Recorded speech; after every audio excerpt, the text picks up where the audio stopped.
Hey guys, it's Ashley Walkneen. Thanks for joining me for Mindful Morning again. Today I want to know, how do you bring your inner life into your everyday living? I've met a lot of people who have like a formal meditation practice that is just completely compartmentalized. They're one way in their practice and they are completely different the rest of their day. And if mindfulness or meditation or any of these practices are to help us, be present, step outside of reactivity, have more choice over the way we show up in life, then I'm not sure how useful it is if we don't know how to integrate it into our everyday living. So I want to offer some suggestions about how we might do that so that this is not compartmentalized or some woo-woo thing, but that it actually serves a very specific purpose. One of the things I love about mindfulness-based behavioral methods that I use in coaching is that I feel like these methods really are very good at bringing these traditional kind of based in spirituality types of practices and bringing them into our everyday lives in a very useful kind of way. Even if you're not interested in spirituality, the research on mindfulness is pretty mind-blowing, right? In terms of well-being and reactivity and stepping outside of your patterns, all sorts of things, mental and physical health. So it's a very useful thing to know how to do. So I'll offer some ideas, but I also feel the need to just point out that if the point of mindfulness or meditation or any of this stuff is to be present and to observe your experience, your external experience and what you're thinking and feeling in a non-judgmental way, to observe it and not be caught up in it, then I suggest you just leave it at that and keep it as a practice.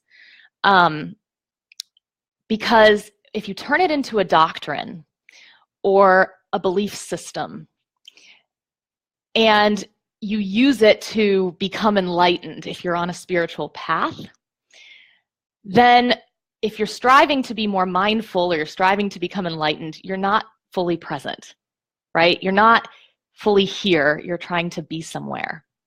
And if you are turning this into a belief system or using it to compare how present you are to other people, then you're being judgmental and you've completely missed the point, right? So the only part of ourselves that can judge anything is the mind, and the whole purpose is to be observing the mind and to be fully present in the here and now. So I just offer that to you because I see that happening a lot, where people turn this into more than it really is, and they actually create more barriers for themselves when they do that. So my first suggestion for bringing this into your daily life is, when our inner and outer selves are disconnected, we default to whatever is driving us emotionally in that moment. But you can use that as a cue to help you come back and make some space for yourself. When you're observing what is happening, when you're observing your outside world and what's happening internally, there is automatically some space which helps you step out of reactivity. So when you find yourself in it and totally caught up in it, that's not a bad thing. It's not a problem. It's a really helpful thing because you can go, there's no space, and have that be a cue for yourself to stop, take a breath, and make that room to open up. The second way that you can make space is by actually practicing this by making space for other people. Allowing other people, when you're in conversation with them, to fully express themselves, to be heard, to relate to them in a conversation as a human being without judging them or stepping on them, but actually giving the conversation and the person an amount of space can be very helpful and also really bring you together. A second suggestion that I have for bringing this into your life is to recognize physicality. Notice if you're sitting in a meeting throughout the day at work and you notice any kind of tension that you have, that can be a cue. Or if you notice other people's physicality, their body language, physicality, these are normally cues about what's happening internally.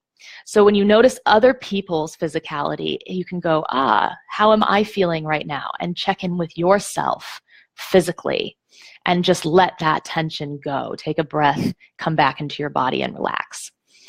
And the third suggestion that I have is, a lot of times throughout the day when we become aware of ourselves, there is a voice in our head that goes, but I can't be bothered. Right? I can't be bothered to do anything about it. We just keep driving through with that reactivity. And so to notice that voice and to form a new relationship with that, because that's what's stopping you from practicing these skills in your everyday life in the first place. That part of you shows up whenever you notice something and it just goes, but I can't be bothered. And if you attach to that, if you get caught up in that thought, then you don't allow yourself the opportunity to practice stepping out of reactivity and having more choice over the way you respond. So those are my 3 tips. The first one is to make space by noticing when you have no space and making space for yourself, and also making space for other people in your conversations with them. The second is to notice physicality in others and in yourself and allow that to be a cue. And the third is to recognize that voice in your head that says, I can't be bothered to bring this practice into my day, and to start responding to that voice differently. So I'll put these suggestions in the Mindful Morning Toolbox. And if you are not subscribed to the Toolbox, what it is, it's a place where I keep all the actionable resources, cheat sheets, exercises, mindfulness recordings that go along with these episodes, and really just help you take this from being an interesting idea to something you can actually experiment with and try in your life. So go to the Toolbox to get the actionable stuff that goes along with this. And if you enjoyed this episode, if you got something out of it, then please leave a comment, write a review, share this with other people, let me know. And let other people know in case this is a message that they could really hear today. Okay, have a great weekend, and I'll see you all next week.